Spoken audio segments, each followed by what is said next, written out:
لسمه پاره ده د لسمه رکوع مابین سلور اویم نمبر آیات نحمده ونصلي على رسوله الكريم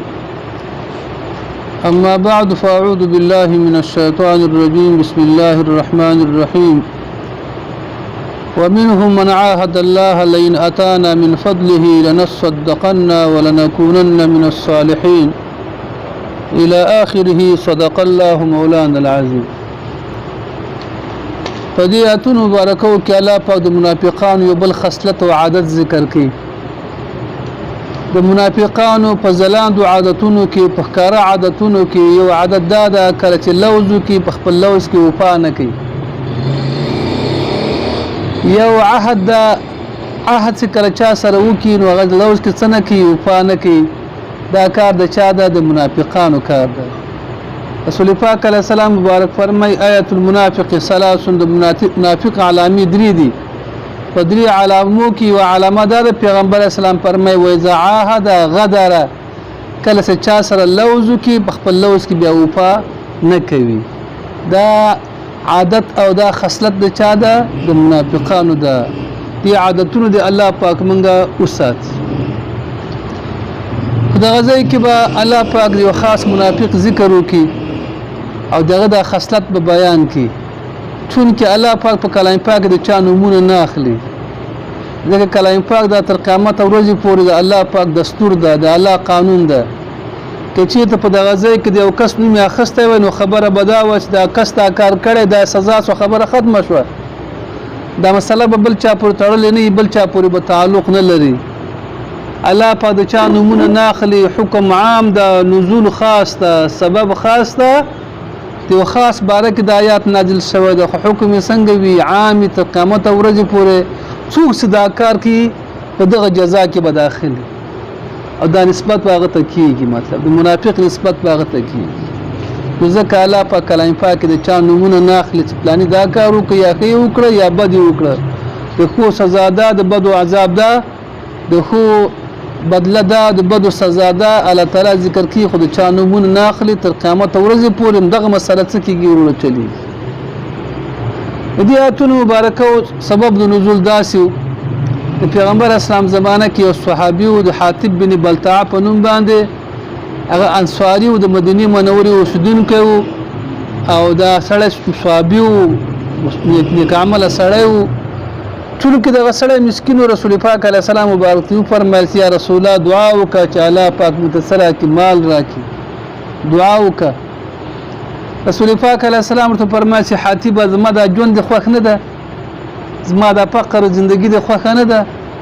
که زه وغواړم د مدینې منورې غرونه به سره زر سي او ما سره به ګرځي راګرځي، خو زه نه غواړم. دا فقر و مسکنت ما خوښ کړی. ته دا فقر و مسکنت نه خوښې. هغه سبا بیا راغی. بیا پیغمبر اسلام ته فرمایي چې دعا وکړه چې الله پاک ماته څه راکړي، مال راکړي. رسول پاک علیه السلام ورته دعا وکړه او دا دعا نه مګر امتحان وه. دا مال ورکړه امتحان و. حاتب ولګېد، مال پیدا کړه او زی میږي پیدا کړې. الله پاک شانو د امتحان دوره ډېر زر زر سړی زر مالداره کېږي. په دې وخت کې دا مال زیات. مخکې به حاتب بن بلتعه 5 وخته جمع کې حاضر و. سړی ماسپښین و مازدیګر ورکس ځکه مال یې بهر وباسه. څوک چې مال راوړ ماسپښین مازدیګر موږ بهر کې ده. سړی چې دا 5 وخته کې چې ګور یو وخت حاضر کېږي نور یو وخت بیا نور ورکس کور له نور ووته ځکه مال ډېر ده. تر دې پورې سړی چې د یو جمعې په ورځ به راته بیا به ورک شو. تر دې پورې سړی د جمعې د اختر نه پسې ووته. مال ډېر څه او سړی لرې لاړ کوچی سي. رسول پاک علیه السلام چې کله تپوس وکړه چې حاتب چیرې ده، خلکو وویل چې حاتب مال زیات شوی ده او هغه د مدینې نه د ښار نه بهر وتلی، دلته مال اوس کنټرولېږي نه. رسول پاک علیه السلام په دغه وخت کې وفرمیل یا ویح ثعلبه، یا ویح ثعلبه. ای ثعلبه دپاره افسوس ده، ای ثعلبه دپاره افسوس ده، ای ثعلبه دپاره افسوس ده. کلام پاک الله تعالی آیات نازل کړه خذ من اموالهم صدقه تطهرهم. الله تعالی فرمایي د خلکو د مالونو څخه زکات واخله چې خلکو مال پاک شي. لکه غون کال کې مال خیرنیږي په زکات سره څه کېږي؟ پاکېږي. رسول پاک علیه السلام یو قانون او لایحه د زکات لپاره د مالو لپاره مقرر کړه او عاملین مقرر کړه کسان مقرر کړه دا ولېږه حاتب بن بلتعه ولېږه ثعلبه بن ثعلبه ولېږه او لاغنه ما سوا چاته ولېږه یو بني سلیم په یو قبل کسوغت ما کسان ولېږل کله چې دغه دواړه کسان دي ثعلبه ته ورله ثعلبه ورته ویل چې کله د پیغمبر اسلام فرمان ورته واورو دی ویل چې دا خو یو قسم جزیه ده او جزیه خو د کافر نه ټیکسته خو کافر نه اخیستل کیږي مسلمان خو نه اخیستل کیږي دا څنګه تاسو راغلي است تاسو را لګلی هغه ورته ویل چې دا د رسول پاک علیه السلام حکم ده دا قانون ده هغه ورته ویل چې تاسو لاړ سي بیا ته واپس کی بیا سره ګورو دا دواړه مبارکان لاړ ابن سلیم قبیله کې بل کس ته ورغله هغه تعالی تعالی مار ور کړی هغه ولګید په دې مال کې غوره مال راجمک او د عاملینو ته د کسان د پیغمبر اسلام سفیرانو ته سکه اوالک هغه ورته ول چې ګور پیغمبر اسلام حکم کړی چې خلکو نه بنه غوره مال اخلي نه بیکاره میانه مال باخلي او تا خسته مال راوړی دا واپس کده سیمال راوړل چې مال راوړل چې نه کوي او نه بیکاره هغه ورته چې نه دا غوره مال په خپل طبيعت درکومه د سینې مطلب دا د الله احسان د ما باندې په خپل طبيعت درکوم دا هغه جنې مال راوړ رااله د حاتب ثعلبه ته راغله ثعلبه سره ثعلبه یول ساشنا ثعلبه ورته سره فرمان راو باسي حکم چې پیغمبر اسلام دغه مبارک مقرر کړی ا فرمان یې ورته واورو دورته د خو جزیه ده دا خو ټیکسته د خو کافر باندې مقرر دي مسلمان خو نه مقرر دي ها په دې وخت دا دواړه کسان ته نه راغله پیغمبر اسلام ته پیغمبر اسلام مبارک څخه خبر سره پیغمبر اسلام بیا ولي یا وای ثعلبه افسوس ده ثعلبه په حالت باندې افسوس ده ثعلبه په حالت باندې درې کرتی و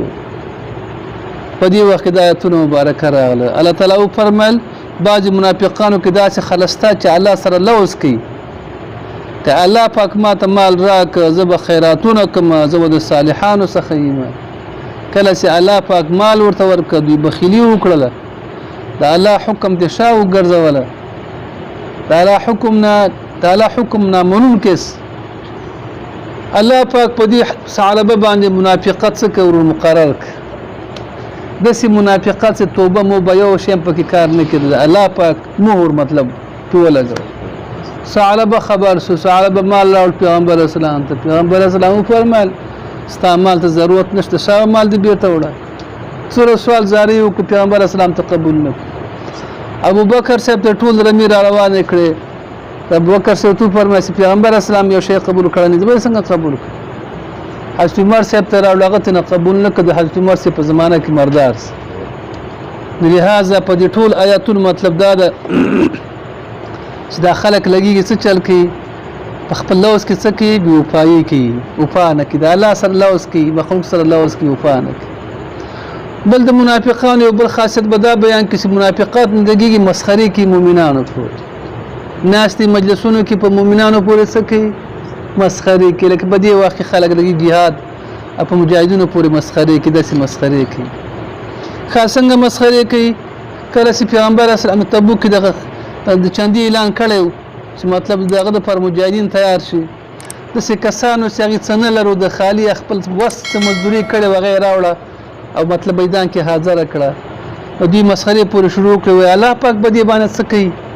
دا شی به الله پاک قبلې پاغوي پورې مسخري وکړي نور کسان لا ډیر مال راوړ او نور وس ډیر مالو دی ولې دا خلک ریاکاران دي خلکو ته ځان خود نه کوي خلک په یو حالت کې نه پرې خودل نو الله تعالی فرمایي د منافقانو بل کاردار ده دي سکه په مؤمنانو پورې مسخري الله پاک فرمایي ومنهم بعض د منافقانو من هغه توګ دي عهد الله لوس کی د الله پاک سره بعض لدونه هغه دي چې لوس کی د الله پاک سوي دا وای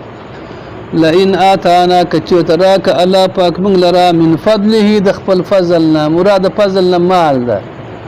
من فضله د خپل فضلنا لنصدقنا من بصدقه کو من بزکاتونه ورکو من بصدقه کو خامخه بصدقه کو ولنكونن خامخا من بيو من الصالحين صالحان سخا ولنكونن خامخام بيو من الصالحين د صالحانو څخه. الله پاک فرمای فلما کلا آتاهم سی ورکړه الله پاک دوی لرا من فضله د خپل فضلنا. فلما هر کلا آتاهم چې الله ورکړه دوی لرا من فضله د خپل فضلنا بخلو دوی بخلی وکړه به په دې مال باندې بخلی وکړه په هغه مال باندې معنی سیونه ک زکات ورنک. وتولوا او شایو ګرځوله د الله حکم ته او ګرځي د الله د حکم نه معنا زکات ورنک. وهم دوی معرضون اعراض کوونکي حکم د الله لره وهم دوی معرضون اعراض کوونکي حکم د چا لره الله پاک لره. کله چې دا کار وشو فاعقبهم پس الله پاک پیدا کړ دې عمل نورسته فاعقبهم الله پاک پیدا کړ دې عمل نورسته دې عهد ماتول نورسته نفاقا الله منافقت پیدا کړ په قلوبهم پزلونو د دوی کې او دا منافقت بسنګي توبه وباسي ختم بسي نه الى يوم تر هغه ورځې پورې يلقونه شري الله سره ملاقات کیږي الى يوم تر هغه ورځې پورې يلقونه چې د الله سره ملاقات کیږي. مراد ملاقات د الله په سره د قیامت ورځ د حساب ورځ ده. تر حساب ورځې پورې به دا منافقي دا کار ولې وشو دا منافقت ولې پکې راغی الله تعالی ولې پیدا ک بما اخلف الله په سبب د دې چې دوی مخالفت وکړه د الله د وعده نه. اخلف الله دوی مخالفت وکړه د الله د وعده نه. وبما بل په سبب د هغه کان یکذبون چې دروغ ویلي بل په سبب د هغه چې دوی څه ویلي دروغ ویلي. نو الله پاک فرمایي الله تعالی دې څوک منافق کړ چې منافق شو بیا ځکه صدقه دوی د لاس نه قبول نه شو بیا. الم يعلموا ايدون فويږي ان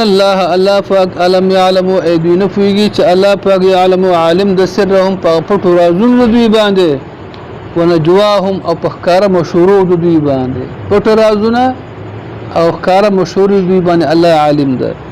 وان الله پاک علام الغيب ډیر پود په غیب باندې الذين دا منافقان هغه کسان دي يلمزون المتطوعين چې عیب وای په غمینه ورکون کی په مینه باندې صدقه ورکون کوته المتطوعين په مینه صدقه ورکون کوته من المؤمنين د مؤمنانو څخه متطوعين په مینه او په محبت او په رغبت باندې صدقه ورکي چې سی وسی مغه کی ډیر یو کسي متطوعين معنا په مینه او په رغبت باندې صدقه ورکون کوته من المؤمنين د مؤمنانو په صدقاتو کې په هغه باندې څه ولکې تهمت لګي. والذین بل هغه کسان د هغه کسان چې هغه ډیر سراوړي په ډیر رغبت په مینه راوړي دي څه ورته وای دا وای ریاکاران دي. والذین بل هغه کسان باندې هم دي تهمت وای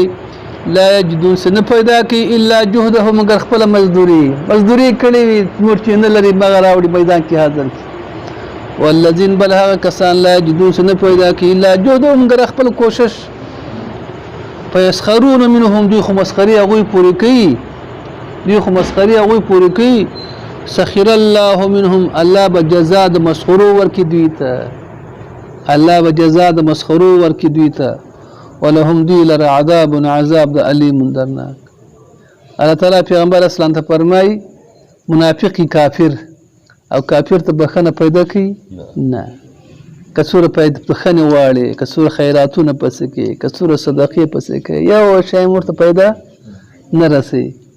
استغفر لهم كتب خنه دي توکي او لا تستغفر لهم یا بخنه ورتونه کی ان تستغفر لهم كتب خنه ورتوکي 70 مره اویا کرته دا اویا کرته مطلب دانه د کنه سکاویا کرته زیاتو ک بیا بخل کیږي دی مطلب مبالغه د پډیرواله کی معنی ک ډیر بخنه هم ورتوکي لکه منغو شاله کولا چې زر کر تراسي ولا ک د سره لاړ سما دی مطلب دانه د زر کرته کرانه سي ک یو د پاسه زر کر تراسي بیا وسره زمبه دی مطلب دا کنه سي ټول عمر روانه نه د سره زم دا کینه د چانه د د هغه نه د ډېروالي نه د منه که ډېره بخښنه ورته وکړي هم که زر کره تاویا زره کره د بخښنه ورته وکړي هم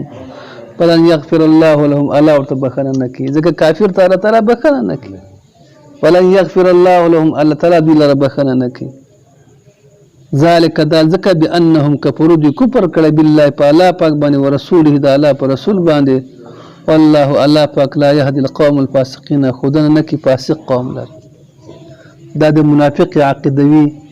سزا دا د چې الله تعالی نه مونځ قبلي نه جنازې قبلي یو شی هم نه قبلي الله وبخه موږ هم ډېرې وعدې د الله پاک سره کړي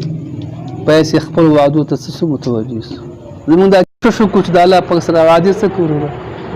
پوره کړو که وعده د چای وروره ها د مانځي که وعده د صدقې که وعده د احساني که وعده د همدردي که وعده د ترک د ګناهونو وي سړی څه وکړي وروره هغه وعدې څه کړي پوره کړي ځکه تا چې په خپله ولیده که نه چې دغه سړي وعده کړې وه په وعده کې پورووالی ونه کړ الله پاک دا سزا ورته څه وټاکله الله دې داسې عذاب نه موږ وساتي دعا وکړي یا الله موږ کم تم پوره کړه الله پاک زموږ ټول ګناهونه صغیره کبیره معاف کړه الله پردې نصیب وګرځو پریشانګانې مو الله تعالی ختمې کړه د منافقت نه د منافقت د عادتونو د خویونو نه الله تعالی موږ وساته پریشانګانې مو الله تعالی لرې کړه مریضان هم الله پاک جوړ کړه ژوند هم د خیر نصیب کړه الله پاک والدینو ټول حقداران مو وبخښه دا موجوده هڅې الله تعالی د اسلام په ګټه باندې پای ته ورسوه وصلی الله